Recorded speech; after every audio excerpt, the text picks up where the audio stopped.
వరంగల్లో ఒక రిపోర్టర్ తన కూతురుతో సహా ఆత్మహత్య చేసుకోవడం జరిగింది. చాలా బాధాకరం యాక్చువల్గా. సో తండ్రి కూతుర్లు ఇద్దరు కూడా, అంటే కూతుర్ని చంపేసి ఆయన కూడా చనిపోవడం జరిగింది. బట్ ఎందుకు ఏంటి అనేది ఇంకా రీజన్స్ తెలియాల్సింది ఉన్నాయి, ఇంకా తెలీదు. బట్ ఒకటి, చాలామందికి చాలా రకాల ప్రాబ్లమ్స్ ఉన్నాయండి రిపోర్టర్స్కి. మేనేజ్మెంట్ అంటే శాలరీస్ ఎలా ఉంటుందంటే శాలరీస్ ఇవ్వరు. చాలా మేనేజ్మెంట్స్ అట్లనే ఉన్నాయి. సో పైన మేనేజ్మెంట్లో జరిగేవి మేనేజ్మెంట్కే ఉంటాయి. బట్ గ్రౌండ్లో చూసుకున్నట్టయితే సో వాళ్ళకి శాలరీస్ ఉండవు చాలామందికి. ఒకవేళ లేదు అంటే వాళ్ళు అక్కడ ఫీల్డ్లో తిరుగుతూ ఈ పొలిటికల్ లీడర్సో లేకపోతే ఇంకేమైనా జరిగినప్పుడు అడ్వర్టైజ్మెంట్స్ ద్వారా వాళ్ళు కమిషన్ తీసుకుంటారు. సో ఇట్లాంటివి జరుగుతూ ఉంటాయి. మరి ఆ తండ్రి కూతుర్లకు అంత కష్టం ఏమొచ్చిందో, మరి ఏం ప్రాబ్లం వచ్చిందో, అది ఫైనాన్షియల్ ప్రాబ్లమా లేకపోతే ఏదైనా విషయం తెలుసుకొని ఎవరైనా చేసినటువంటి కక్షలు పెట్టుకొని హత్య చేసి ఆత్మహత్యగా చిత్రీకరించారా, లేదా ఫైనాన్షియల్ ప్రాబ్లమా లేకపోతే ఇంకేదైనా ప్రాబ్లమా ఉందని చెప్పి ఎంక్వైరీ చేస్తూ ఉన్నారు. బట్ ప్రభుత్వం కూడా అంటే సో చాలామంది చాలా రకాలుగా మాట్లాడతారు కదా, మీడియా అమ్ముడు పోయింది, లేకపోతే అమ్ముడు పోయింది, అదైంది ఇదైంది అని మాట్లాడుతూ ఉంటారు. బట్ చాలామంది కంటే రిపోర్టర్స్ నిజాయితీ పరులు చాలామంది ఉంటారు. అది చాలామందికి తెలీదు. ఏదో ఒక వార్త రాయగానే మెయిన్ హెడ్లైన్స్లో హెడ్ ఆఫీస్కి వెళ్తాయి. వీళ్ళు ఇచ్చిన ఇన్ఫర్మేషన్ ఏదైతే ఉంటుందో, వాళ్ళు రాసిన వార్త కావచ్చు, ఎక్కడ జరుగుతున్నటువంటి సన్నివేశాలు కావచ్చు, అన్నీ కూడా హెడ్ ఆఫీస్కి వెళ్తాయండి. అయితే ఇక్కడ మరి అమ్ముడు పోయేది ఎవరు? శ్రావ్య.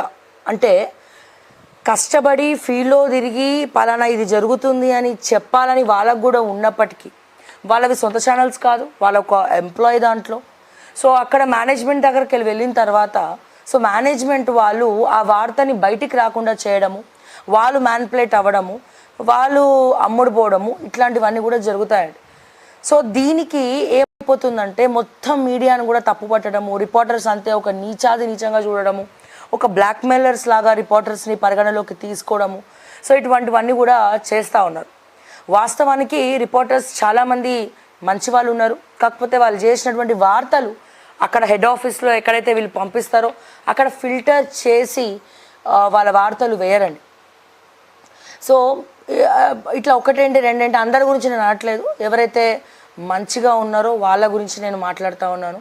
సో ఎవరైతే ఇబ్బంది పడుతున్నారో వాళ్ళ గురించి నేను మాట్లాడుతూ ఉన్నాను. అయితే వాళ్ళకి గవర్నమెంట్ నుంచి కూడా చాలామంది రిపోర్టర్స్కి వచ్చేవేం లేవు ఫెసిలిటీస్. చాలా చాలా చాలా గత ప్రభుత్వం కూడా నీచంగానే చూసింది రిపోర్టర్స్ని. చాలామందికి రావాల్సినటువంటి బెనిఫిట్స్ రాకుండా అయిపోయినాయి. ఈ ప్రభుత్వం ఏమైనా పట్టించుకుంటుందంటే ఏకంగా జర్నలిస్టుల మీద దాడులే చేస్తూ ఉన్నది, బూతులే మాట్లాడుతూ ఉన్నారు.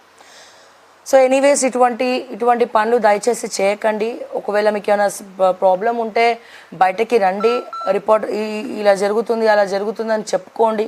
ఎవరైనా సార్ట్అవుట్ చేయగలిగేది ఉంటే సార్ట్అవుట్ చేస్తారు. సో మీరు చనిపోవాలనుకుంటే మంచి భవిష్యత్తు ఉన్న మీ అమ్మాయిని కూడా చంపేసి మీరు చనిపోవడం అనేది చాలా బాధాకరం. సో మీకున్నటువంటి సమస్యలు ఏంటో మా ఎవరికి కూడా తెలియదు. ఇంకా పోలీసులు కూడా ఎంక్వైరీ చేస్తూ ఉన్నారు.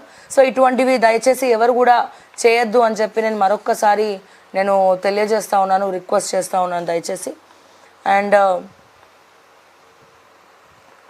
ఎస్, అవినీతి పరులు, ఈ అవినీతి పరులు గవర్నమెంట్లోనే చాలామంది ఉన్నారా? మనం ఎంతసేపు రాజకీయ నాయకులు వెనకాల పడతా ఉన్నాం, రాజకీయ నాయకులు అది ఇది ఇది అది అని చెప్తా ఉన్నాం. సో రాజకీయ నాయకులు ఏముందండి, 5 ఏళ్ళు మనం ఓట్లేస్తే గెలుస్తారు, లేకపోతే లేదు. అది మనం నెత్తి మీద తెచ్చిపెట్టుకుంటున్నటువంటి దరిద్రం అనుకోవచ్చు, ఇంకేమని అనుకోవచ్చు. ఎందుకంటే పైసలు తీసుకొని ఓట్లు వేసిన వాళ్ళ పరిస్థితి అందరిది కూడా ఇట్లనే ఉంటుంది. కానీ 35 ఏళ్ళు సర్వీస్ అడ్డు పెట్టుకొని అక్రమాలు చేస్తున్న వాళ్ళు, లంచగొండులు, బల్ల కింద చేతులు పెట్టి పైసలు సంపాదిస్తున్న వాళ్ళు, మున్సిపల్ కమిషనర్లు అయితేనేమి, జిహెచ్ఎంసీ సిబ్బంది అయితేనేమి, రెవెన్యూ డిపార్ట్మెంట్ ఆర్ఓలు అయితేనేమి, సర్వేయర్లు అయితేనేమి, ఎంఆర్ఓలు అయితేనేమి, ఆర్డీఓలు అయితేనేమి, ఒకటా రెండా ఒకలా ఇద్దరా, ఇలా గవర్నమెంట్ ఎంప్లాయీస్ మొత్తం కూడా అమ్ముడు పోతున్నారు. అసలైన దొంగలు 35 ఏళ్ళు సర్వీస్ను అడ్డు పెట్టుకొని దోచుక తింటూ 100 కోట్ల రూపాయల ఆస్తులను సంపాదించుకుని నోట్లో మట్టి కొడుతూ సామాన్యులకు ఇబ్బంది పెడుతూ వాళ్ళకి చెందాల్సినటువంటి ఆస్తులు మిగతా వాళ్ళ పేర్ల మీద రిజిస్ట్రేషన్లు చేస్తూ కొన్ని కోట్ల రూపాయలు కొల్లగొడుతూ పాపం మూట కట్టుకుంటున్నారు. సో ఇలాంటి సంఘటనే నిజామాబాద్లో ఒకటి జరిగింది. నిజామాబాద్ మున్సిపాలిటీలో అవినీతి కొండ. సూపరింటెండెంట్ ఇంట్లో ఏకంగా 3 కోట్ల నగదు లభ్యం. బ్యాంకులో మరో 1 కోటి, 6 కోట్ల విలువైన ఆస్తులు seize. ACB DG CV Anand ఆదేశాలతో నరేందర్ ఇంట్లో అధికారుల తనిఖీలు. అతని బంధువుల ఇళ్లలో కూడా నోట్ల గుట్టలు చూసి ఆశ్చర్యపోయిన అధికారులు. తనిఖీలతో కార్పొరేషన్లోని ఉద్యోగుల్లో అలజడి. పట్టుబడిన నగలతో municipal corporation superintendent Dasari Narender. So ఎంత దారుణం అంటేనండి, సో చాలా బాధ అనిపిస్తూ ఉంటుంది. ఇట్లాంటివన్నీ కూడా చూసి చాలా బాధ అనిపిస్తూ ఉంటుంది. ఎంతమంది సొమ్మండి అది. అందులో నిజామాబాద్ రూరల్ ఏరియాస్, సో అక్కడ నుంచి ఊర్ల పొంటి చాలామంది వస్తారండి. ఆ పని ఈ పని వాళ్ళకున్న ప్రాబ్లమ్స్ అని చెప్పులు అరిగేలాగా తిరుగుతూ ఉంటారు. సో ఇటువంటి సన్నాసులు అంతా కూడా చేరి ఇట్లా చేస్తూ ఉంటే ఏం చెప్పాలా.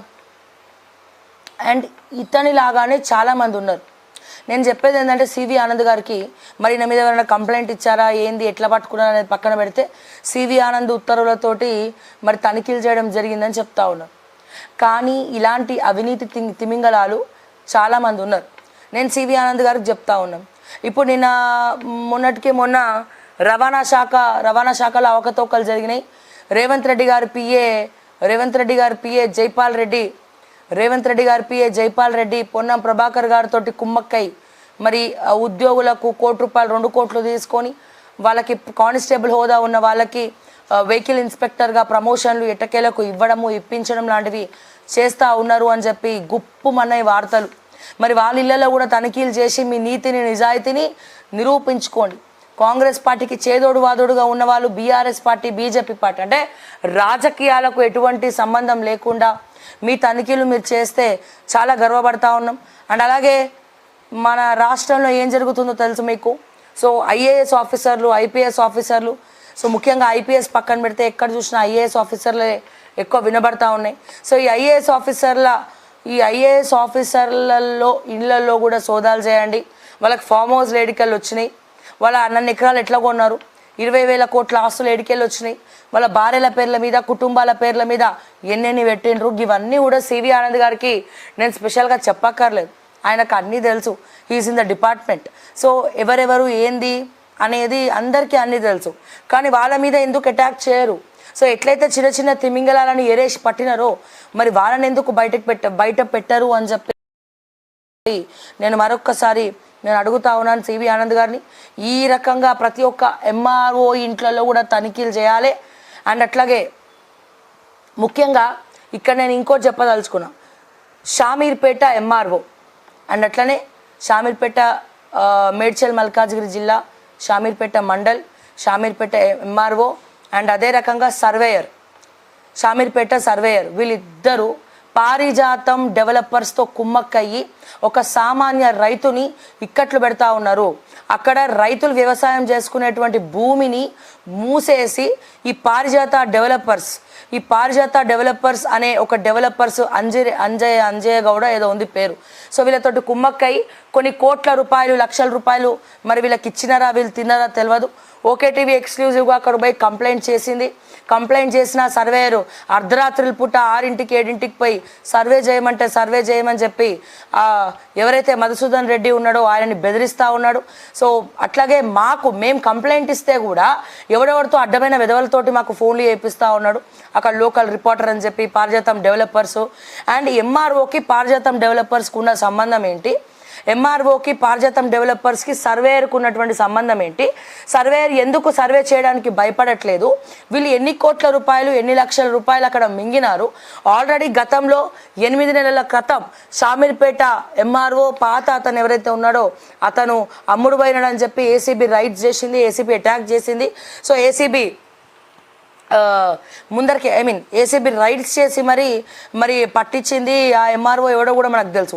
ఇప్పుడు వచ్చినటువంటి కొత్త ఎంఆర్ఓ కూడా మేము కంప్లైంట్ ఇచ్చినా సరే ఏమంటాడు, సర్వే చేయకముందే ఆ ల్యాండ్ ప్రైవేట్ వాడిది అంటాడు. ప్రైవేట్ వాడిది అయితే నువ్వు చూపిరా బై, నువ్వు ఆ ల్యాండ్ ప్రైవేట్ వాడిది అయితే నువ్వు సర్వే చేయి, ఎందుకు భయపడుతున్నావు సర్వే చేయనికి? సో పారిజాతం డెవలపర్స్ ప్రైవేట్ వాడిదా? ఏ ప్రైవేట్ వాడిది డాక్యుమెంట్స్ చూపియండి, ఏ ప్రైవేట్ వాడిది డాక్యుమెంట్స్ చూపియండి, పారిజాతం డెవలపర్స్ డాక్యుమెంట్స్ చూపించమను.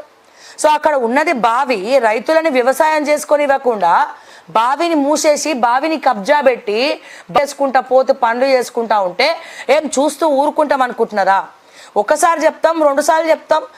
మేము అఫీషియల్గా ఆర్డీఓకి కంప్లైంట్ ఇచ్చినాం, నిన్న కలెక్టర్కు కంప్లైంట్ ఇచ్చినాం. అండ్ ఇవాళ నేను మాట్లాడుతూ ఉన్నా, సిగ్గు శరాలు ఉండాలండి ఒక్కొక్కడికి, పైసలు తీసుకొని అమ్ముడు పోనీకి. పైగా ఎవడో వచ్చిండండి, ఎవడో ఒకడు వచ్చిండు, వాడు రిపోర్టర్ అంట, వాడు వచ్చి పారిజాతం డెవలపర్స్ వాడు ప్రెసిడెంట్ ఆఫ్ ఇండియాతో అవార్డు తీసుకున్నాడంట. పైసలు ఇస్తే మాకు కూడా ఇస్తాడండి అవార్డులు, పైసలు ఇస్తే మాకు బి ఇస్తాడు అవార్డులు. ఆయన ఏమన్నా స్వచ్ఛ భారత్లో పాల్గొన్నాడా, లేకపోతే ఏమన్నా నీతి నిజాయితీతో ముందరికెళ్ళిండా? పారిజాతం డెవలపర్స్ మీద CCSలో 3-4 కేసులు నమోదైనాయి. ఒకటే ఫ్లాట్ని 4కి 10 మందికి అమ్మి ఇంకా కోర్టులో కేసులు నడుస్తున్నాయి. వాడు ఒక దొంగ, ఆ దొంగను పట్టుకొని మళ్ళీ తిట్టొద్దు అని చెప్పి ఇంకోడోడో ఊపుకుంటూ వచ్చిండు మా దగ్గరికి మాట్లాడడానికి. అంటే రైతులకు అన్యాయం చేస్తూ ఉంటే అమ్ముడు పోమంటారా మమ్మల్ని? రైతులకు అన్యాయం చేస్తూ ఉంటే చూస్తూ ఊరుకోమంటారా? హ్యాండిక్యాప్డ్ ఆయన, హ్యాండిక్యాప్ని పట్టుకొని యాక్సిడెంట్లో కాలిపోతే ఆయన ఉన్న 4 ఎకరాలను కాపాడుకోవడానికి వ్యవసాయం చేసుకుంటుంటే ఆయన వ్యవసాయంకి అడ్డొస్తుంది. వ్యవసాయంకి ఆ బావిలోకి వెళ్ళి నీళ్ళు వస్తూ ఉంటే మీరు MRO తోటి కుమ్మక్కై అక్కడ ఉన్నటువంటి సర్వేయర్కి లంచం ఇచ్చి అక్కడ ఉన్నటువంటి సర్వేయర్లను మేనేజ్ చేసి MROలను మ్యానిపులేట్ చేసి బావిని కప్పిచ్చేసి ఇప్పుడు మేము అడుగుతూ ఉంటే సర్వే చేయడానికి కూడా మాట్లాడిని చేతగాని దద్దమ్మని మీరు మాట్లాడుతున్నారు. మళ్ళీ మాటలన్నీ కూడా ఎంత తీసుకున్నారు? పారిజాతం డెవలపర్స్ వాడి దగ్గర ఎంత తీసుకున్నారు మీరు? వ్యవసాయంకి పనికొచ్చే ఆ బావిని నీళ్లు రాకుండా, పొలానికి నీళ్లు రాకుండా చేసేటువంటి ఈ సన్నాసికి చేదోడు వాదోడుగా మీరు ఉంటారా MROలు, సర్వేయర్లు? లేకపోతే సామాన్య ప్రజలకు అందుబాటులో ఉంటారా?